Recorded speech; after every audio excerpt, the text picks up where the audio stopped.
morning everyone. This is Faisal Khan and you are watching the online classes conducted by Daffodil Public Secondary School.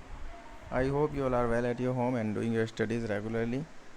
Yesterday we have completed the summary of this chapter, The Book That Saved the Earth.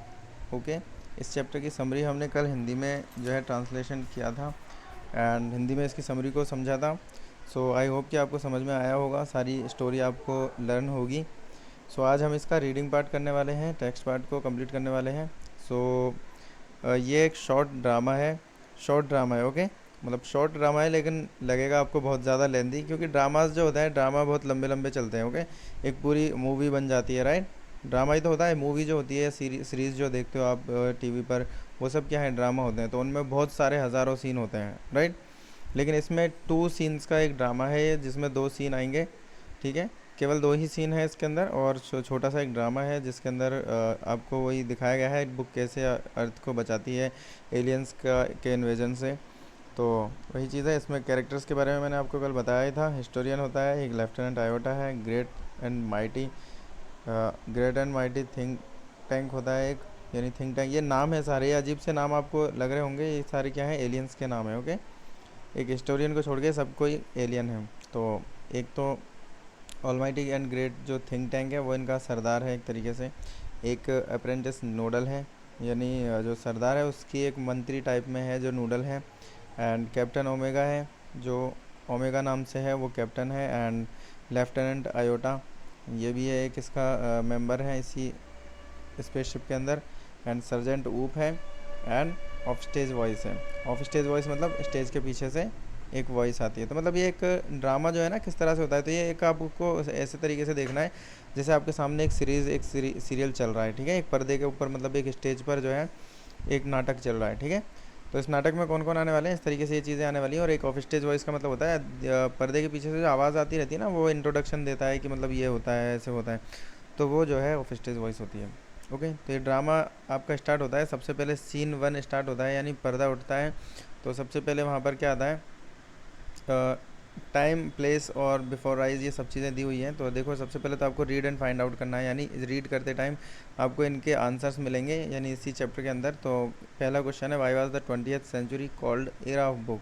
यानी era of book का मतलब है किताबों की सदी, यानी किताबों का एक काल था. ये जो 20th सेंचुरी थी, ये क्या था, किताबों की एक सदी है. मतलब इसमें बहुत ज़्यादा किताबें हुआ करती थी. ठीक है, तो ये एरा ऑफ बुक कहलाई है. और आजकल 21st सेंचुरी में क्या है, इलेक्ट्रॉनिक चीज़ें आ गई हैं, तो किताबें अब पूरी की पूरी क्या हो गई हैं, ख़त्म सी होती जा रही हैं, राइट. आजकल किताबें कोई नहीं पढ़ता, बल्कि ज़्यादा क्या देखना पसंद करते हैं, मूवीज़ देखना पसंद करते हैं, ड्रामा देखना पसंद करते हैं. ठीक है, लेकिन पहले क्या करते थे, इन्हीं सब चीज़ों को किताबों के ज़रिए देखा जाता था. ओके, तो ये एरा ऑफ बुक कहलाती थी 20th सेंचुरी. क्यों? ठीक है, तो इसका एक रीज़न अपन को ढूंढना है कि क्यों कहलाती थी, इसका आंसर ढूंढना है. और एक है who tried to invade the earth in 21st century, यानी 21st सेंचुरी में किसने अर्थ को इन्वेजन करने की कोशिश की थी, इन्वेड करने की. इन्वेड मीन्स होता है आक्रमण. ठीक है, हमला हमला. देन अब सीन फर्स्ट स्टार्ट होने वाला है, और सीन फर्स्ट में टाइम है द 25th सेंचुरी. जो टाइम चल रहा है सीन फर्स्ट का, ये टाइम कब का है, ये है 25th सेंचुरी, यानी 2500, जो सन 2400 जो है ना, उस वक्त का टाइम है, यानी फ्यूचर में आने वाले आगे 400 साल बाद की स्टोरी है ना. तो 400 साल बाद कैसा सीन होगा, वो सीन यहाँ पर दिखाया गया है. प्लेस है एक म्यूज़ियम ऑफ एंशियंट हिस्ट्री. एक एंशियंट हिस्ट्री का एक म्यूज़ियम है, जहाँ पर department of the 20th century of the earth planet, जो कि अर्थ प्लानट का 20th सेंचुरी का जो है डिपार्टमेंट है वो. ठीक है, तो वहाँ पर एक म्यूज़ियम है जो उस जगह को दिखाई जा रही है. एंड बिफोर राइज जो होता है, spotlight shines on the historian, यानी सबसे पहले जब पर्दा उठने से पहले स्पॉटलाइट्स जो हैं वो कहाँ होती हैं, हिस्टोरियन के ऊपर होती हैं. ठीक है, तो स्पॉटलाइट जब चमकती है ना, एकदम से ऊपर से स्पॉटलाइट आती है, तो वो स्पॉटलाइट्स हिस्टोरियन के ऊपर आती है. तो ये देखो, ड्रामा में आपको बहुत कुछ सीखने को भी मिलेगा, किस तरह से ड्रामा किया जाता है, किस तरह से वो सारा एक्ट होता है.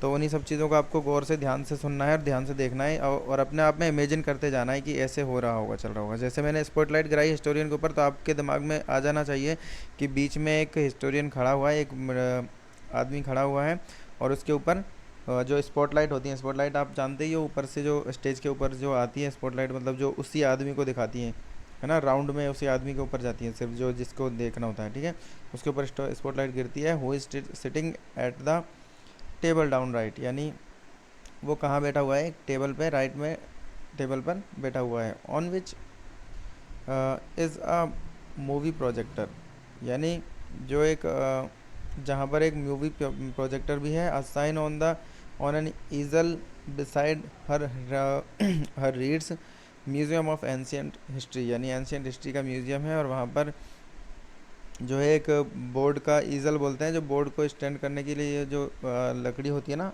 बोर्ड का जो फ्रेम होता है वो ईजल कहलाता है।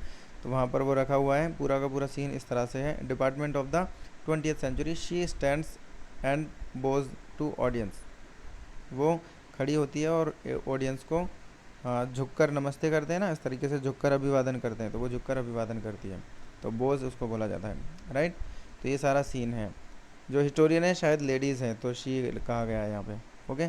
तो वो लड़की है एक तरीके से, तो वो खड़ी हुई है और वहाँ पर ऑडियंस को बोझ करती है, यानी बो करना मतलब वहाँ पर सबको अभिवादन करना, ओके। अब स्टार्ट होती है स्टोरी, जैसे हिस्टोरियन सबसे पहले वहाँ पर स्टार्ट करता है। तो ड्रामा स्टार्ट होते ही क्या होता है, सबसे पहले वो गुड आफ्टरनून सबको क्या करता है, अभिवादन करता है पहले सर झुका के, फिर बोलती है good afternoon, welcome to our museum of ancient history, यानी हमारे एंशियंट हिस्ट्री के म्यूज़ियम में आपका स्वागत है। एंड टू माई डिपार्टमेंट, और मेरे डिपार्टमेंट में, curiosities of the good old far of 20th century, यानी जो उत्सुकता है, बहुत अच्छी जो पुरानी उत्सुकताएं हैं और बहुत पुरानी जो सदी 20th सेंचुरी की सदी की जो बातें हैं, उन सब में आपका स्वागत है। यानी वो सब चीज़ें आपको आज नॉलेज में आने वाली हैं, यानी मैं आपके सामने 20th सेंचुरी की बात बताने वाली हूँ। The 20th century was often called the era of book, 20th century जो कि बहुत शायद उसको जो है ज़्यादातर क्या कहा जाता है, era of books. Era of books means होता है बुक्स का काल, यानी किताबों का ज़माना, ठीक है। In those days there were books about everything, उन दिनों में हर चीज़ पर, लगभग हर चीज़ पर किताबें लिखी जाती थी।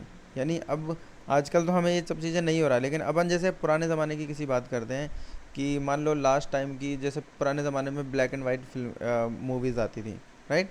तो अब अपन के लिए वो क्या हो गई, पास्ट हो गई। तो ऐसे ही ये 400 साल बाद है ना, ये हिस्टोरियन 400 साल बाद खड़ा है, तो 400 साल बाद आज के टाइम को वो कह रहा है कि उस टाइम पे, उस ज़माने में किताबों का ज़माना हुआ करता था और हर चीज़ के ऊपर बुक्स थी उस जगह पर, उस टाइम पर। फ्रॉम एंटीएटर्स टू जुलस जुलूस, यानी एंटीएटर्स बोलते हैं आंट ईटर है एक तरीके से। आंट ईटर मीन्स आंट यानी चींटी, और ईटर्स मीन्स खाने वाले, तो चींटियों को खाने वाले जानवर से लेके जुलूस तक, यानी जुलूस बहुत बड़े उसको बोला जाता है। तो यानी छोटे से लेके बड़े तक हर चीज़ पर वहाँ पर उस टाइम पर, उस ज़माने में बुक्स हुआ करती थी, okay. Books taught people how to and when to and where to and why to, यानी जो बुक्स हैं वही लोगों को सिखाया करती थी कि कहाँ जाना है, कैसे जाना है, क्या करना है, क्या क्यों करना है, यानी उसका हर चीज़ का रीज़न, उसका समय, उसकी जगह, उसके हर चीज़ के लिए जो है बुक्स ही लोगों को सिखाती थी कि क्या, कब, कैसे, क्या करना है, ठीक है। तो वह सब चीज़ें बुक्स के लिए होता था, तो इसलिए उसको बुक्स का ज़माना कहा गया है। They illustrated, educated, punctuated and even decorated. They मतलब बुक्स, दे किसके लिए यूज़ किया गया है, बुक्स के लिए। दे मीन्स बुक। दे इलस्ट्रेटेड मतलब वो वर्णन करती थी, एजुकेट करती थी, पंक्चुएट करती थी। पंक्चुएट मतलब पंक्चुएशन यानी किसी की डिसिप्लिन, डिसिप्लिन में रखना, ठीक है। तो पंक्चुएट करती थी लोगों को। एंड इवन डेकोरेटेड, और यहाँ तक कि वो सजाने संवारने में भी काम में आती थी, यानी सजने संवरने के लिए भी बुक्स होती थी। तो उस टाइम पे वो थी बोल रहा है, लेकिन आज के टाइम पे हमें पता है कि आजकल हम हर चीज़ बुक्स से करते हैं, राइट। अभी कुछ टाइम पहले ही, जो 10-20 साल पहले ही, हम हर चीज़ बुक्स के अंदर देखा करते थे। जैसे हम खाना बनाना तक कहाँ पर देखते हैं, बुक्स होती हैं खाना बनाने की भी। डेकोरेटेड करने की, घर को डेकोरेट करने की बुक्स होती हैं। एजुकेशन के लिए बुक होती हैं, ठीक है। तो ये सब चीज़ों के लिए बुक हुआ करती थी। वो उस टाइम पे उसको बता रहा है, सब लोगों को स्टेज पर बता रहा है। बट द स्ट्रेंजेस्ट थिंग, परंतु सबसे अद्भुत चीज़ ये घटी, अद्भुत घटना ये है कि a book ever did was to save the earth, एक बुक ने कभी इस अर्थ को बचाया था। यू हैवंट हर्ड, क्या तुमने नहीं सुना? You haven't heard about the Martians invasion of 2040, क्या तुमने मार्शियन इन्वेजन के बारे में नहीं सुना जो 2040 में हुआ था? तो 2040 अभी हम आप सोचोगे कि सर 2040 के लिए वो था क्यों बोल रहा है, क्योंकि वो 2400 में पहुंच चुके हैं, वो 2400 में बातचीत कर रहे हैं। और 2040 जो अभी से आज के 25 साल बाद, लगभग सॉरी 25 नहीं 20 साल बाद आने वाला है, तो उसको फ्यूचर को उन्होंने वहाँ पर, उनके लिए तो पास्ट है ना ये, जो वो बात कब कर रहे हैं। तो आई होप कि आपको समझ में आ रहा होगा, वो बात कर रहे हैं 2400 के अंदर, और 2400 के अंदर तो उनके लिए 2040 पास्ट है। तो इसलिए वो पास्ट की बातें कर रहे हैं कि वो बोलती है कि क्या तुमने नहीं सुना जो 2040 में मार्शियंस का इन्वेजन हुआ था अर्थ पे। Tusk tusk what do they teach children now days, what do they teach children now days, आजकल वो बच्चों को क्या सिखा रहे हैं क्या सिखाते हैं। Well you know the invasion never really happened, यानी कच कच बोलती है वो, जैसे एक तरीके से वो बातें कर रही है कि क्या तुमने नहीं सुना कि मार्शियंस ने जो है 2040 में इन्वेजन किया था अर्थ पर। कच कच बोलती है, जो टस्क टस्क लिखा है ना, कच कच होता है, मतलब मना करते हैं ना कि नहीं, तो नहीं सुना।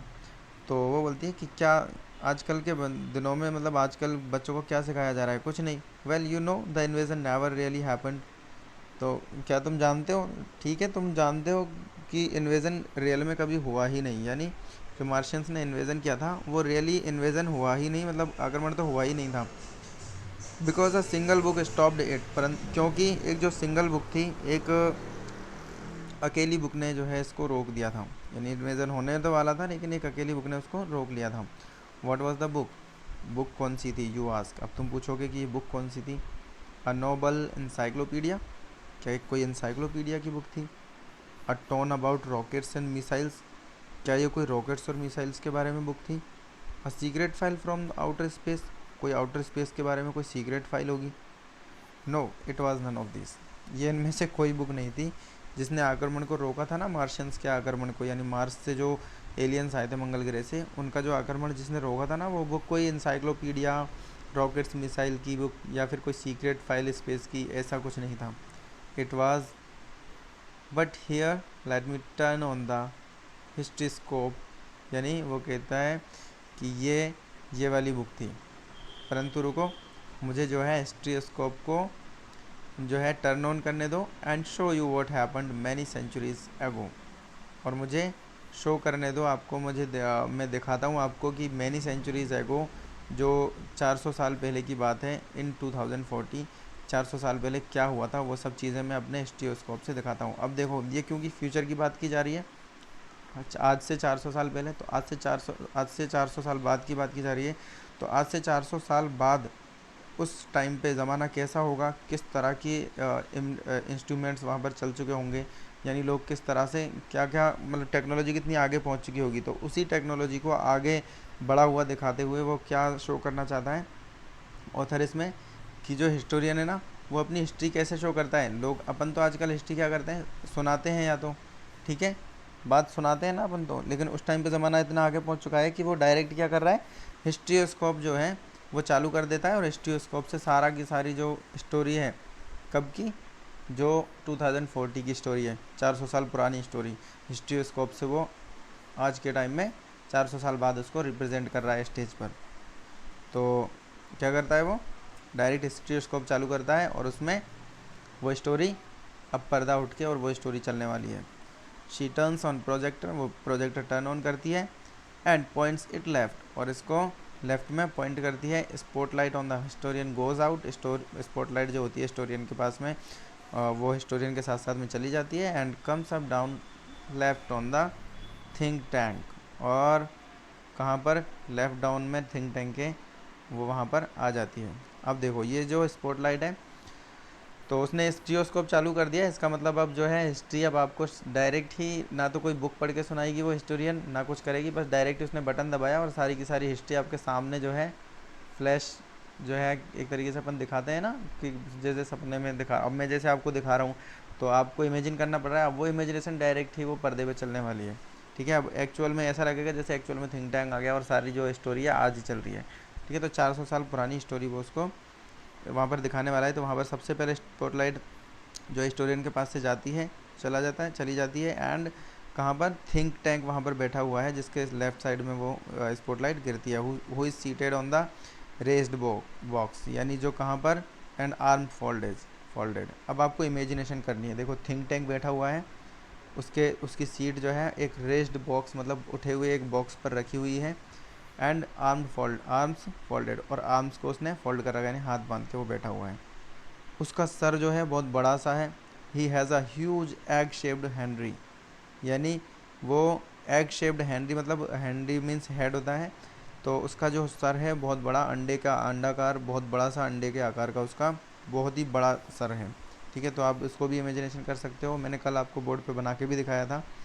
And he wears a long robe decorated with the stars and circles, और उसने एक बड़ी सी रॉब, मतलब रॉब होता है झबला, जो झबला सा टाइप में होता है ना, जो पहनने का जो कपड़ा होता है, तो वो उसने अपने शरीर पर डाल रखा है, बड़ा सा जो झब्बा टाइप में होता है। और वो किससे डेकोरेटेड है, पूरा स्टार्स से और सर्कल्स से डेकोरेटेड है बिल्कुल, तो आप उसको इमेजिनेशन कर सकते हो। Apprentice Noodle stands beside him, और अप्रेंटिस नूडल जो है वो उसके बिसाइड में ही खड़ी है। At an elaborated switch board, यानी एक उसके पास में क्या है, उसके नीचे जिसके ऊपर वो खड़ी है वो क्या है, एलोबरेटेड स्विच बोर्ड है। A sign on an easel reads, यानी ईजल रीड्स पर एक साइन की तरह वो है। तो इस तरह से इसका पूरा सीन है। पहले सीन का जो दृश्य है वो इस तरह से आता है, सबसे पहले थिंक टैंक दिखता है, उसके बाद में उसके साथ में जो है नूडल खड़ी हुई है।